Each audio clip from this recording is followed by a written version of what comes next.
Welcome back to Generals and Napoleon. Episode 4, Marshal Serurier and Marshal Lefebvre, Duke of Danzig. Before we get into our stories, I'd like to let our audience know about our social media channels. On Twitter and Instagram, we can be found with the handle @andNapoleon. And on Facebook, we can be found at Generals and Napoleon. As always, we appreciate any follows, likes, or comments. Now, on to our stories. We begin with a marshal known as the Virgin of Italy. No, it's not what you think. Marshal Sérurier received this moniker from his troops for his rigid discipline and his prevention of looting in conquered territories. This was a rare trait amongst his contemporaries. Some of his brother marshals, like Brune, Massena, Augereau, and Soult, were considered world-class looters. However, we must consider the maxim of the time, which was, quote, "War should pay for war," end quote, meaning the conquered territories should be subjugated to taxes and plundering to pay for their liberation. Jean-Mathieu-Philibert Sérurier was born in Lyon, France, on December 8, 1742. He became a soldier at the young age of 13, and it would take him 34 years to reach the rank of major. Such was the lot of soldiers in the Royal French Army before the Revolution and before Napoleon. He was described as a slow-thinking man, reliable, honest, and courageous. He stubbornly adhered to drill book methods of leading his men. These methods were initially praised by Napoleon, who spoke favorably of his qualities during their first Italian campaign. His father was Mathieu Guillaume Sérurier, who was employed as the royal mole catcher at the King of France's horse stables. Yes, that was a real job in the king's service. I did a little research, and apparently a single mole can make 30 molehills a day, which, multiplied 100-fold, can make entire estates pockmarked with mounds of dirt. In fact, in 1702, King William III of England died at the age of 52 after his horse allegedly tripped on a molehill. This job position was created by Louis XIV to protect the royal gardens at Versailles, and there's still a mole catcher employed to this very day. But back to our story. Because of their minor nobility, young Sérurier was able to get a good education and received a commission as lieutenant in 1755. During the 7 Years' War, he saw combat many times and the dangers that come with it. He suffered a bayonet wound, and later in 1760, at the Battle of Warburg, he took a bullet to the right side of his face, which broke his jaw and knocked out most of his teeth. The injury left a lasting scar, which gave him the appearance of an older, more experienced soldier. After the 7 Years' War ended in 1763, Sérurier was demoted to Solon's lieutenant and spent 6 years as a drill instructor. These skills of honing raw troops were to serve him well in the future Italian campaigns of Napoleon. From 1770 to 1774, Sérurier was stationed on the island of Napoleon's birth, Corsica, to help suppress an insurrection there. 1779 brought two significant accomplishments. He was finally promoted to captain, 24 years to get that promotion, and married his wife that same year, Louise Marie Etasse, daughter of the registrar of bail bondsmen in Lyon. They had no children, but adopted the daughter of one of his wounded troops in 1814. This girl was named Marguerite, and she lived until 1854. They adopted another girl named Clarissa Elise Lanchamp, who inherited the family's assets. 9 years after his marriage and promotion to captain, he was still a captain of a chasseurs regiment, but he was annoyed by this lack of promotion. He submitted a request to retire, but his commanding officer dismissed the idea and instead promoted him to major. In 1791, he was promoted again to lieutenant colonel, but it was a perilous time due to his long service in the king's army. The revolutionary government suspected him of having royalist sympathies. However, in 1793, he was finally promoted to brigadier general and was sent to the Army of Italy. 3 years later, in March of 1796, the leading generals of the Army of Italy, Massena, Augereau, and Serurier, were summoned to meet their new commanding officer, Napoleon Bonaparte, who was half the age of Serurier. I can imagine them whispering to Napoleon's chief of staff, Berthier, "He can't be any good. He must be a political appointee or a very good friend of the government in Paris." To which Berthier may have responded, "You're about to find out how good he is." Indeed, the Army of Italy under Napoleon reeled off victory after victory. At Montenot, at Millesimo, Dago, Seva, Mondovi, Fombio, Lodi, Borghetto, Lanato, Castiglione, Bassano, Arcole, and Rivoli. Amongst the commanding officers in the Army of Italy, Serurier stood out due to his strict rules on looting and stealing from local inhabitants. This was the polar opposite of the two other senior commanders, Massena and Augereau, who were considered incorrigible looters and took anything that wasn't bolted down from conquered territories. For this reputation of honesty and intolerance of corruption, Serurier received the nickname the Virgin of Italy. During April of 1796, he conducted his finest performance at the Battle of Mondovi against the Sardinians. As Marshal Marmont recalled later, quote, "Serurier formed his men into 3 columns, put himself at the head of the central one, threw out a cloud of skirmishers, and marched at the double, sword in hand, 10 paces in front of his column, a fine spectacle, that of an old general, resolute and decided, whose vigor was revived by the presence of the enemy. I accompanied him in this attack, the success of which was complete." End quote. Following this French victory, the Sardinians sued for peace. This allowed Napoleon to focus on the armies of Austria in their main fortress of Mantua. When the Austrians were driven into Mantua, Napoleon entrusted Serurier with the siege. The Austrian army in the fortress numbered 14,000 troops. Serurier only had 10,000 to use on the siege. But his clever control of the marshes and bridges allowed the French to hem in the Austrians. Unfortunately, Serurier caught malaria in these marshes and was incapacitated for a while. The Austrians sent 4 different relief forces to rescue their troops at Mantua, but Napoleon crushed each one. Finally, after Napoleon's signature victory at Rivoli, the Austrians surrendered the fort in February of 1797. It was reported that 7,000 French troops died during the siege. The Austrians suffered over 2 times that number of casualties and lost 325 cannons to Napoleon.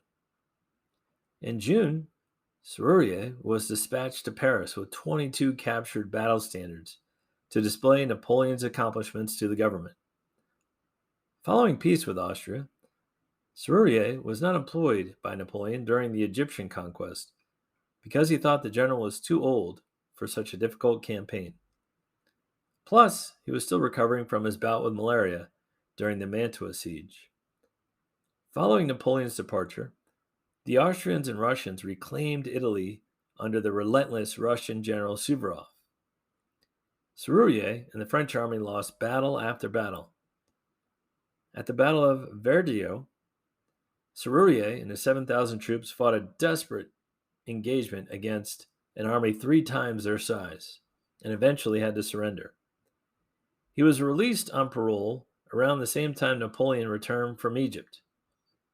Due to the French army's defeats, the French government sank in popularity, and Serurier supported Napoleon's coup in 1799. Napoleon named him one of his 4 honorary marshals amongst the original 18 marshals in 1804. It was said no one had done less to deserve their marshal's baton at the time, except maybe Bessières. But Napoleon was witness to his abilities during the Italian campaigns. The emperor never employed him in the field again, but made him governor of Les Invalides in Paris. He took great pride in this position, looking after wounded and retired veterans of Napoleon's army. In 1808, he was made a count of the empire and received an annual payment of 40,000 francs. In 1814, as the Allies neared Paris and looked unstoppable, Serurier took the 1,400 captured colors and standards of Napoleon's enemies and burned them, lest these trophies fall back into enemy hands. Just to put that number into perspective, in the 17 years since Serurier originally came to Paris, with 22 battle standards, Napoleon and his general had amassed over 1,000 more during that time. Unfortunately, for posterity's sake, Serurier also burned the sash and sword of Frederick the Great, which were captured during Napoleon's conquest of Prussia. When King Louis XVIII returned to the throne, he made Serurier a peer of France, but he lost this position, his title as Marshal, and his post at Les Invalides when he supported Napoleon's return to power. Despite his support of Napoleon, he voted for the execution of Marshal Ney when the king returned. In 1819, the king relented and restored his title and salary of Marshal, but he later died in December of that year, with his wife dying 8 years later in 1828. Serurier's battle record was 2 wins and 6 losses. He was definitely not the most brilliant of Napoleon's marshals, but he was among the most honest. Marshal Lefebvre, Duke of Danzig, might be my favorite marshal for pithy quotes. Here's an example. After the downfall of Napoleon, the marshal had accumulated a large amount of wealth and a huge estate. One of his friends was envious of all this, so the marshal replied, quote, "Come down the courtyard, and I'll have 10 shots at you with a musket from 30 paces away. If I miss, the whole estate is yours." End quote. His friend naturally declined this offer, and Lefebvre added, quote, "I had 1,000 bullets shot at me from much closer range before I got all this." End quote. François-Joseph Lefebvre was born in October of 1755 in the region of Alsace, just like his fellow Marshal Kellerman. Lefebvre's father had been a hussar in the army, but had since become a miller. The good marshal was described as straightforward and kind-hearted, with drill-ground humor. He joined the army at the age of 18, and it was to take another 15 years before he would obtain the highest NCO rank of sergeant major. Some historians say his strategic abilities peaked at this rank, even when he was made a marshal by Napoleon. He started out in the elite French Guards in 1773, entrusted with the protection of the royal household. He was promoted to corporal 5 years later in 1778. 5 years after that, he became married to his wife, Catherine Hubscher. The marshal's wife can be defined in one word: sassy. Catherine was a salt-of-the-earth, blunt type of person who was very loyal to Napoleon. She was also born in Alsace around 1753 and was of commoner origins. She worked as a laundress or washerwoman and was very proud of her humble background. She married the future marshal in 1783 when he was in the Royal Army. As her husband rose through the ranks, the marshal's wife became a member of Napoleon's imperial court. Her frank manners rubbed the elites the wrong way frequently, but she and the emperor seemed not to care. She was also generous to charities and treated her servants well. The marshal's wife attended lavish imperial balls, but seldom danced. She preferred telling scandalous stories, with the opening phrase of, quote, "When I used to do the washing," end quote. She was also very protective of the emperor and did not tolerate turncoats, as Marshal Bernadotte found out after the fall of Paris in 1814. She called him a traitor to his face after he led a Swedish army against his former emperor and comrades. Marshal Lefebvre helped his wife's rough edges where he could by teaching her how to read and write. One sad part of their marriage was the loss of their children, with 12 of their 14 kids dying in infancy. Of their two surviving sons, one died as a teenager, and the other during the Russian campaign, having risen to brigadier general. Catherine passed in 1835, 15 years after the marshal's death. In 1788, he made sergeant major. Just when it seemed Lefebvre's career options had hit a ceiling, the French Revolution occurred. After the Prussian invasion and repulsed by the French citizen army, the good marshal sympathized with the revolutionaries.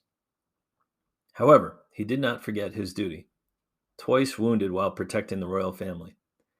In 1789, the French guards were disbanded by the government, and Lefebvre was made a lieutenant in the National Guard.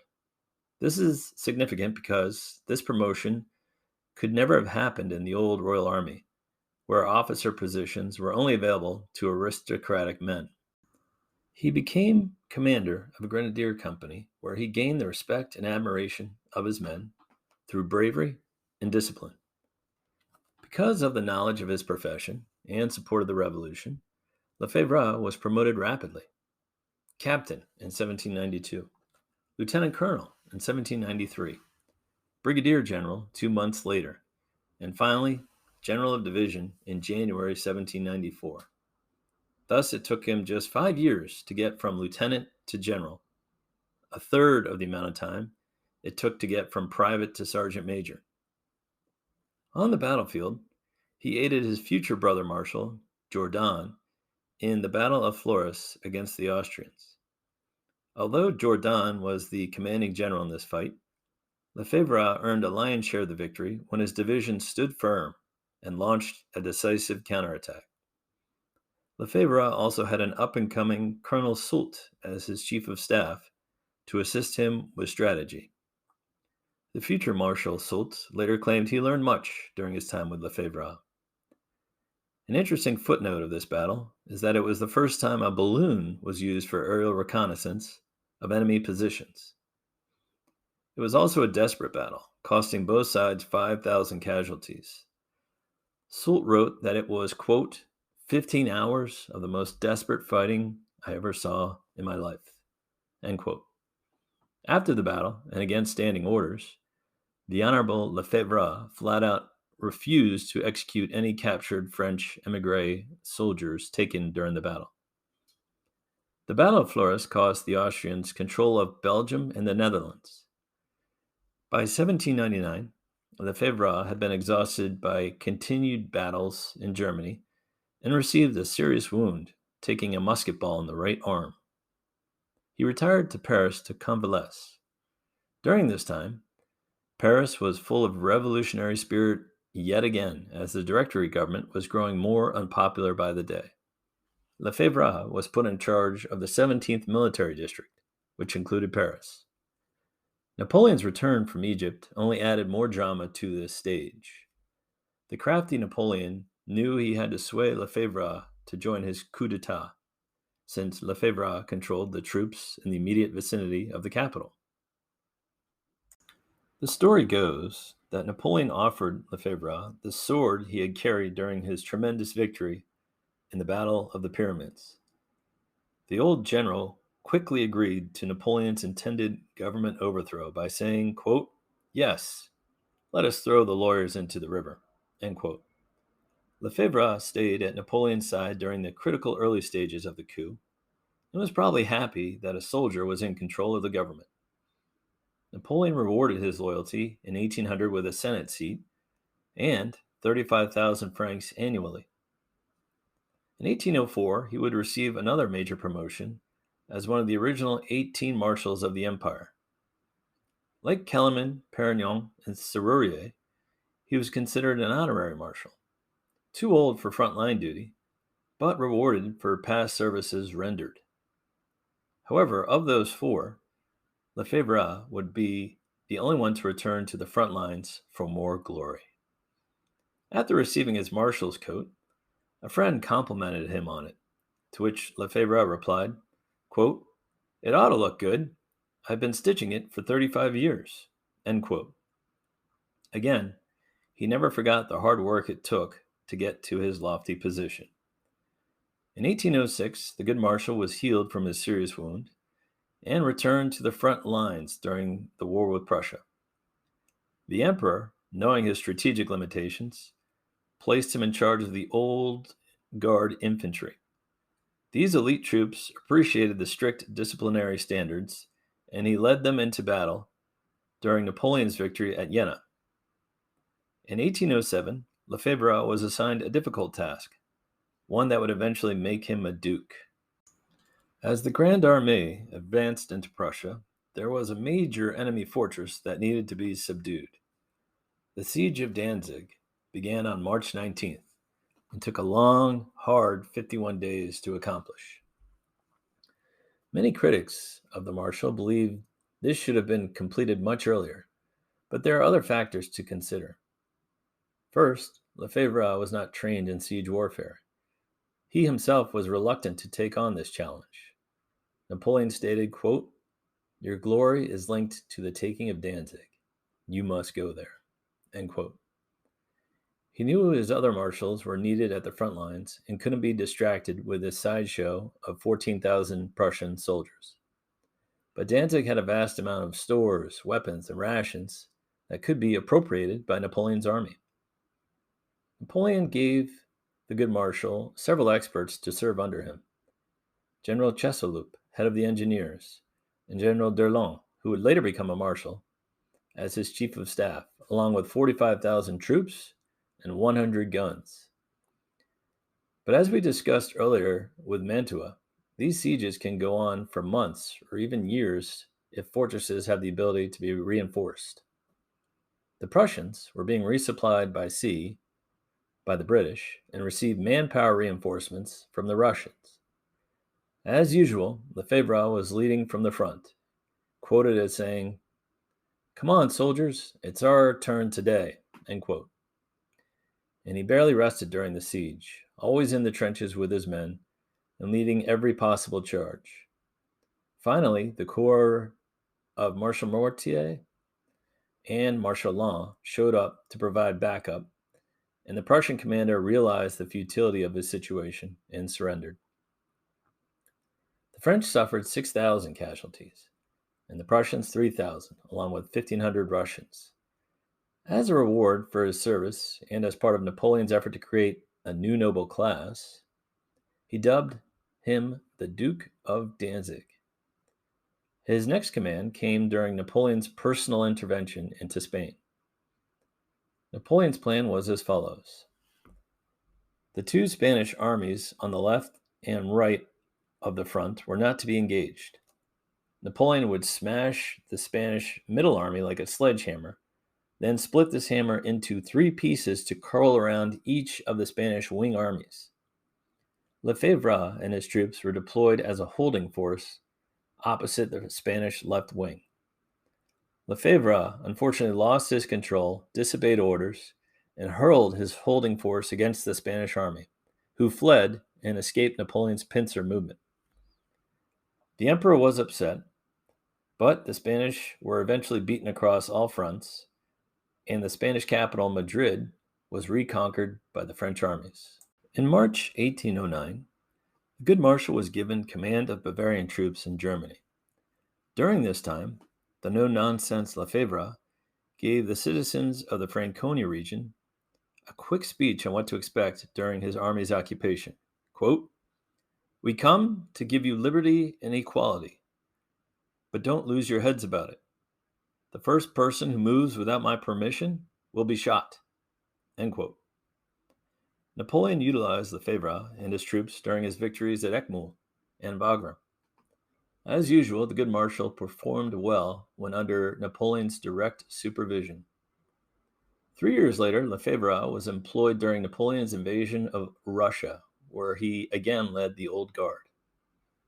Although he was 58 years old, He walked on foot during the return to France from Moscow. He took special care of the emperor during the horrors of the retreat.